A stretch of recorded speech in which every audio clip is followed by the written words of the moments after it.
किस घर में माँ लक्ष्मी सदा निवास करती हैं, भगवान श्री कृष्ण ने बताई सच्चाई। जय श्री कृष्णा। राधे राधे दोस्तों। एक समय की बात है, देव ऋषि नारद भगवान श्री कृष्ण से मिलने के लिए द्वारिका नगरी में पधारते हैं। नारद जी को देखकर भगवान श्री कृष्ण कहते हैं, हे देव ऋषि पधारिए, द्वारका नगरी में आपका स्वागत है। आज द्वारिका में आने का क्या प्रयोजन है? हे देव ऋषि, हे प्रभु, मन में आपके दर्शन करने की इच्छा हुई सो चला आया। भगवान श्री कृष्ण मुस्कुराते हुए कहते हैं, हे देव ऋषि, अवश्य ही आपके मन में आज कोई न कोई शंका निर्माण हो गई है, इसलिए निसंकोच होकर पूछ लिए। देव ऋषि कहते हैं, हे प्रभु, आप तो सब कुछ जानते हैं। मेरे मन में जो भी शंका है उसके विषय में भी आपको पता है, लेकिन फिर भी अगर आप पूछ रहे हैं तो बताने की चेष्टा करता हूँ। हे प्रभु, आज मैं आपके पास यह जानने के उद्देश्य से आया हूँ कि किस कारण से मनुष्य के जीवन में दरिद्रता आती है। देवी लक्ष्मी किस कारण से मनुष्य के घर का त्याग करके चली जाती है, और वह कौन सा पुण्य है जिससे देवी लक्ष्मी सदैव ही मनुष्य के घर में वास करती है। भगवान श्री कृष्ण कहते हैं, हे देव ऋषि, आज आपने समस्त मानव जाति का कल्याण के उद्देश्य से अत्यंत महत्वपूर्ण बात पूछी है। देवी लक्ष्मी के कारण ही मनुष्य के घर में सुख समृद्धि का वास होता है, और जब देवी लक्ष्मी घर का त्याग करके चली जाती है तो उस घर में दरिद्रता का ही वास होता है। इस विषय में एक प्राचीन इतिहास कहा जाता है, जो मैं आपको सुनाता हूँ। जो भी मनुष्य इस कथा को सुनता है उसके घर में देवी लक्ष्मी के साथ समस्त पुण्य निवास करते हैं। इसीलिए आप इस कथा को सुन लीजिए और इसका तीनों लोकों में प्रचार कीजिए। दोस्तों, अगर आप इस कथा को सुन रहे हैं तो इसे पूरा सुनिएगा, इसे आधा अधूरा छोड़कर जाने की गलती मत कीजिएगा। इस कथा को पूरा सुनने से मनुष्य की हर मनोकामना पूरी होती है। अगर आप भगवान कृष्ण के सच्चे भक्त हैं तो भगवान कृष्ण का अनादर न करें। देव ऋषि कहते हैं, हे प्रभु, कृपया आप मुझे वह कथा सुनाएं। आपके मुख से इस कथा को सुनना मेरा सौभाग्य है। मैं इस कथा को पूरा सुनूंगा और इसका प्रचार तीनों लोकों में करूंगा। भगवान श्री कृष्ण कहते हैं, हे देव ऋषि, जो मनुष्य सत्य का साथ देता है ईश्वर उसका साथ कभी नहीं छोड़ते। आज मैं आपको महाराज हर्षवर्धन की कथा सुनाऊंगा, जिन्होंने देवी लक्ष्मी का त्याग करके दरिद्रता को ग्रहण कर लिया था। त्रेता युग की बात है। भारतवर्ष में सत्यवादी धर्मात्मा राजा हर्षवर्धन राज्य करते थे। उनका राज्य कुंतल प्रदेश पर था। उनके राज्य की प्रजा उनसे अत्यंत संतुष्ट रहा करती थी। महाराज हर्षवर्धन बड़े दान, सूर और वचन का पालन करने वाले थे। सदैव अपनी प्रजा के हित का ही विचार करते थे। महाराज हर्षवर्धन इतने दयालु थे कि उनकी महानता का परिचय इस बात से पता चलता है, जब भी उनके नगर में कोई भी साधारण मनुष्य बिक्री करने के लिए बाजार में अन्न, वस्त्र आदि कोई भी वस्तु लाता है, और यदि वह वस्तु सायकाल तक नहीं बिकती तो उसे स्वयं राजा खरीद लिया करते थे, ताकि उनके राज्य से कोई खाली ना जा सके। अपनी प्रजा के हित के लिए राजा ने यह सत्य की प्रतिज्ञा की थी। काल होते ही राजा के सेवक शहर में भ्रमण करते हैं। जब वे किसी को कोई वस्तु या द्रव्य लेकर बैठा हुआ देखते हैं जिसे किसी ने खरीदा न हो, तो महाराज के सेवक उस व्यक्ति से उन वस्तुओं की कीमत पूछते हैं और उसकी इच्छा और ज़रूरत के अनुसार उस वस्तु की जो भी कीमत होती है वह कीमत देकर उसकी वस्तु को खरीद लेते थे। इस प्रकार से महाराज के ऐसे दयालु स्वभाव को देखकर अनेक लोग प्रसन्न होकर उनकी महानता की चर्चा करने लगे। महाराज हर्षवर्धन की कीर्ति तीनों लोकों में होने लगी। देवताओं भी उनकी प्रशंसा करने लगे। जब यह बात धर्मराज को पता चली तो एक दिन स्वयं धर्मराज ने महाराज हर्षवर्धन की परीक्षा लेने की सोची। फिर एक दिन स्वयं धर्मराज एक ब्राह्मण का वेश धारण करके महाराज हर्षवर्धन की नगरी में प्रकट हुए। उन्होंने अपने साथ दरिद्रता की कारक टूटी फूटी चीज़ें, कूड़ा करकट और कचरा एक पेटी में भरकर ले लिया, अर्थात उन्होंने दरिद्र एक पेटी में भर लिया और उस पेटी को लेकर वे सत्यवादी महाराज हर्षवर्धन के नगर में उनकी परीक्षा लेने के लिए पहुंच गए। धर्मराज उस नगर के बाजार में उस कचरे से भरी पेटी को लेकर बेचने के लिए बैठ गए, किंतु कौन व्यक्ति कूड़ा कचरा खरीदेगा। ब्राह्मण रूपी धर्मराज दिन भर वहीं पर बैठे रहे, लेकिन किसी ने भी उनका कूड़ा कचरा नहीं खरीदा। जब शाम काल हुई तब राजा के सेवक हमेशा की तरह ही बाजार में घूमने लगे। जिसका भी बिक्री का सामान बचा होता उसे उचित दाम देकर वे खरीद लेते थे, ताकि खाली हाथ घर ना जा सके। फिर उन सेवकों ने देखा कि एक ब्राह्मण अपनी पेटी लेकर बैठा हुआ है। राजा के सेवकों ने उन ब्राह्मण महाशय के पास जाकर पूछा, हे ब्राह्मण महाराज, आप इस नगर में नए दिखाई दे रहे हैं, क्या हुआ? आपका सामान किसी ने खरीदा नहीं है क्या? ऐसा क्या लेकर आए हैं आप अपनी इस पेटी में? महाराज के आदेश से हम आपका यह सामान खरीदने के लिए आए हैं। कृपया बताएं आपकी इस पेटी में क्या है और इसका मूल्य कितना है।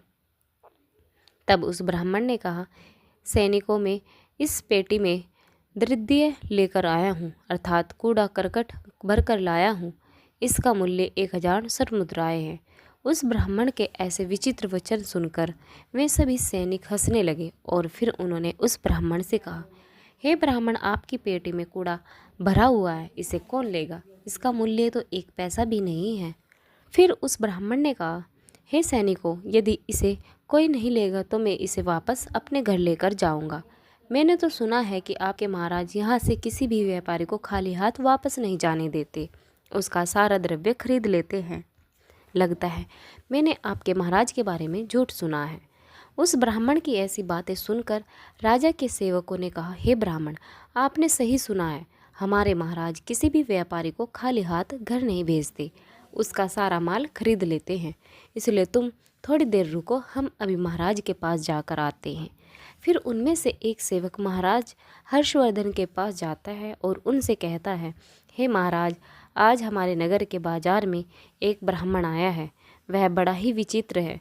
वह अपनी पेटी में कूड़ा कचरा भर कर लाया है और उसका मूल्य वह 1000 स्वर्ण मुद्राएं बता रहा है। तब महाराज ने कहा, हे सैनिकों, तुम जाकर उसके सामान का मूल्य जो कम से कम हो सके उतना उसे देकर उसका सामान खरीद कर लाओ। उसे उसकी वस्तु लेकर वापस मत जाने दो, अन्यथा मेरा वचन झूठा हो जाएगा। फिर राजा के सेवक उस ब्राह्मण के पास जाते हैं और उसे कहते हैं, हे ब्राह्मण, हम तुम्हारी इस पेटी का मूल्य 200 स्वर्ण मुद्राएं देते हैं। तुम इतनी मुद्राएं ले लो और प्रशंसा से घर चले जाओ। किंतु उस ब्राह्मण ने कहा कि सैनिकों, मैं 1000 स्वर्ण मुद्राएं से 1 पैसा कम नहीं लूँगा। यदि तुम मेरा सामान खरीदना चाहते हो तो खरीदो, नहीं तो मैं अपना सामान लेकर वापस चला जाता हूँ। तब उन राजा के सेवकों ने कहा, हे ब्राह्मण, ठीक है, अब हम तुम्हें इस पेटी के बदले 500 मुद्राएं देते हैं। इतना मूल्य तुम्हारे लिए सही रहेगा।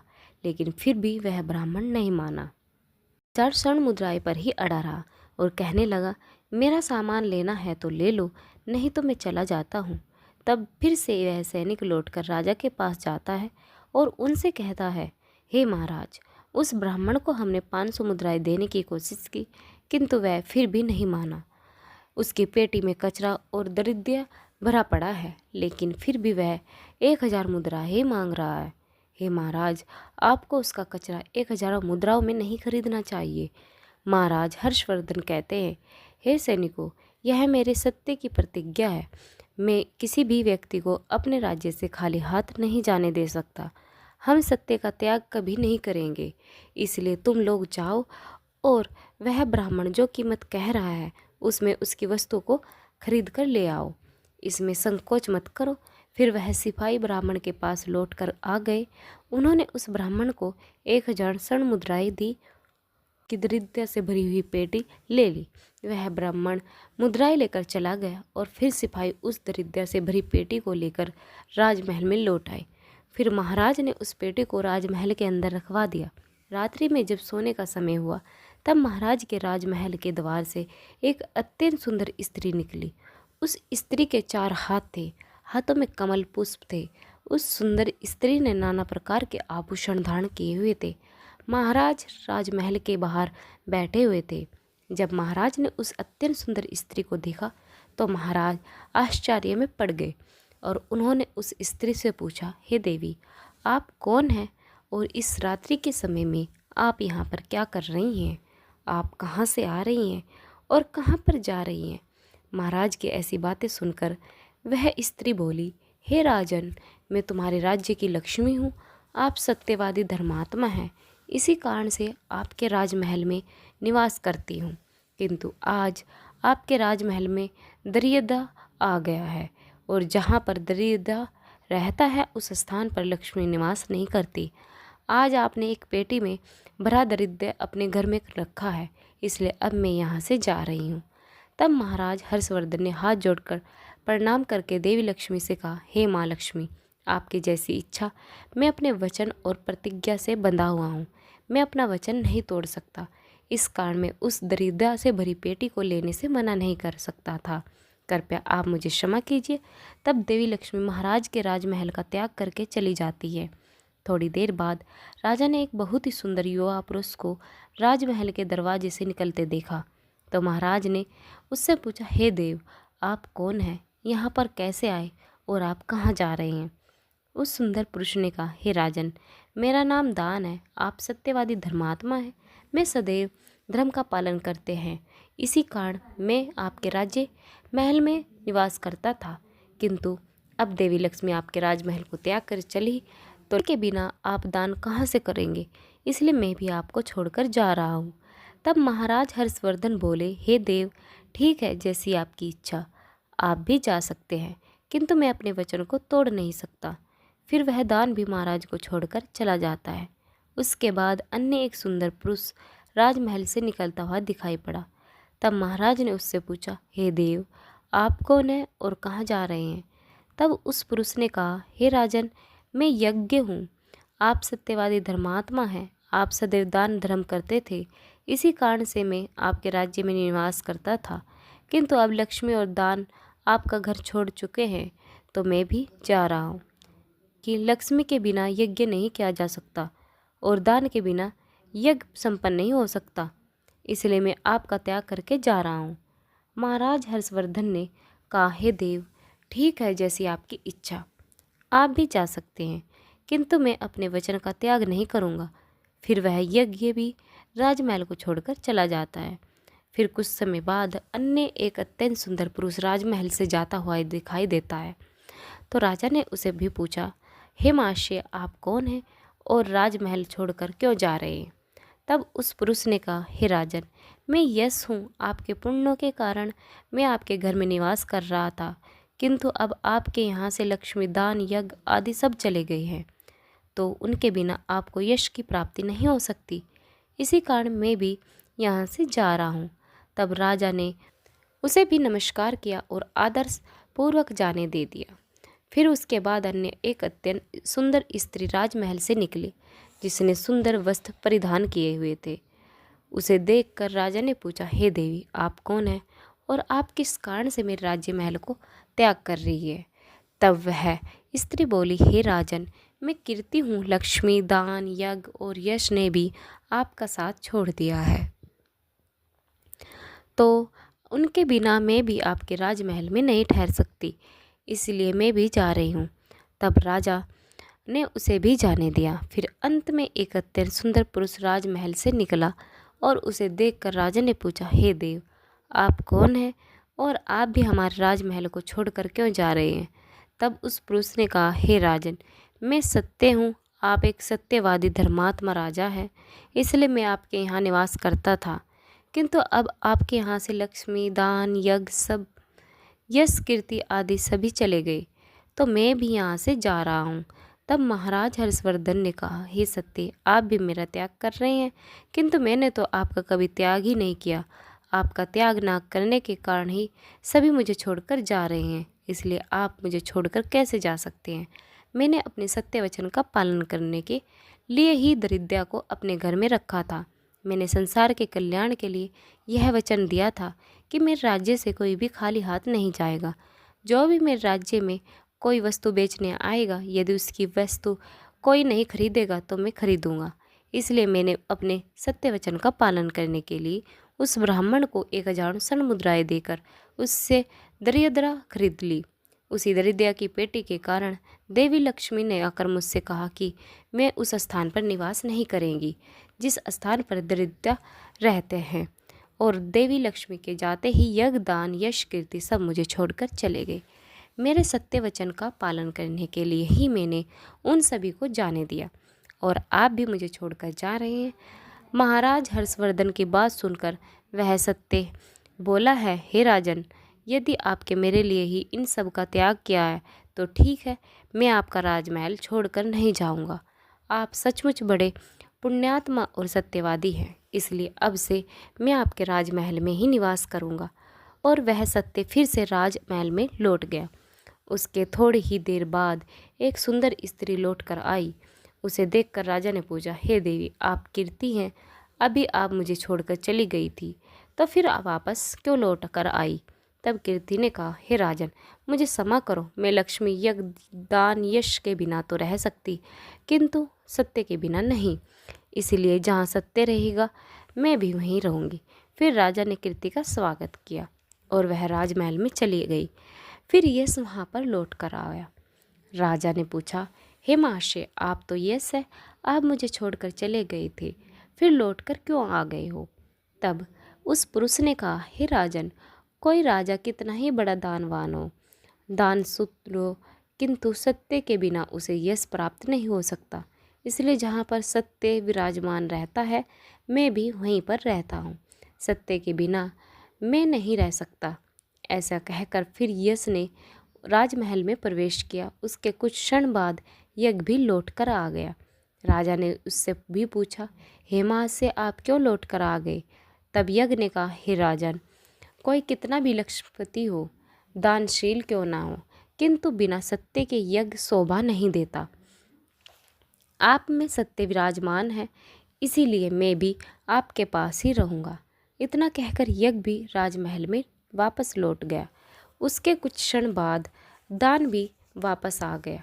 राजा ने उससे भी पूछा, हे महाशय, आप भी मुझे छोड़कर गए थे, फिर लौटकर किस कारण से आ गए हो? तब उस पुरुष ने कहा, हे राजन, मैं दान हूँ। कुछ समय पहले मैं आपको छोड़कर गया था, किंतु आप में सत्य विराजमान है, और जहाँ सत्य रहता है मैं भी वहीं रहता हूँ। कोई मनुष्य कितना ही धनवान क्यों न हो, किंतु बिना सत्य के वह दान नहीं कर सकता। दान का महत्व सत्य से ही है, इसलिए मैं भी लौट कर आ गया हूँ। राजा ने कहा, ठीक है, आपका भी स्वागत है। और फिर दान भी राजमहल में चला गया, और फिर उसके बाद साक्षात देवी लक्ष्मी लौटकर आ गई।